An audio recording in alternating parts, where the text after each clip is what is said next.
বুবলিকে চুবল মারার জন্য অপবিশ্বাস যে সাপ পুষেছিল, দিন শেষে সেই সাপ অপবিশ্বাসকেই চুবল দিচ্ছে।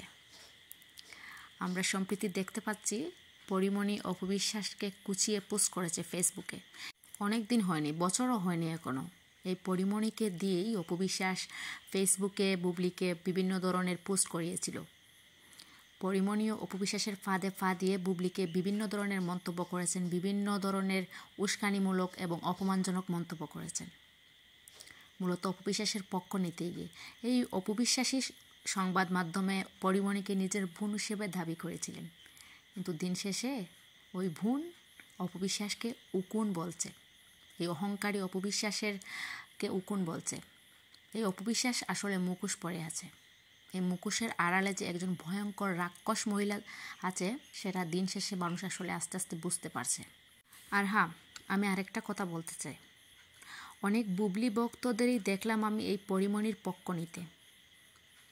আপনারা পক্ষ নিচ্ছেন কারণ পরিমণি অপবিশ্বাসকে তার ফেসবুকে ধুয়ে দিয়েছে বা অপমানজনক মন্তব্য করেছে, এজন্য আপনারা পরিমণির পক্ষ নিচ্ছেন। আপনারা কি ভুলে গেছেন এই পরিমণি কী করেছিল বুবলির সাথে? ও যেমন সাপ, অপবিশ্বাসও সাপ, অপবিশ্বাসও কালসাপ, পরিমণিও কালসাপ। আমাদের ওদের কারো পক্ষ নেওয়ারই দরকার নেই। ওরা নিজেদের মধ্যে চুল টানাটানি করুক, আমরা দেখব আর হাসব। আমাদের এখন হাসার সময়। বলেছিলাম না, শুধু সময়ের অপেক্ষা করেন, এগুলা সব বের হয়ে যাবে, সব প্যাম বের হয়ে যাবে।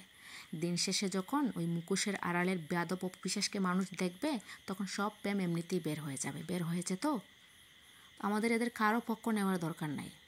সে মহিলা অন্য আরেকটা মহিলার কান পরা নিয়ে এসে আরেকটা মেয়েকে এরকম মন্তব্য করতে পারে, ব্যক্তি আক্রমণ করতে পারে। জন্মদিনের মতো একটি সুন্দর দিনে শুধুমাত্র উনি বয়েস দিয়েছেন বলে, বুবলিও বয়েসের একটি ভিডিও বানিয়েছিল বলে উনি কি কাহিনীটা করছিল ভুলে গেছেন?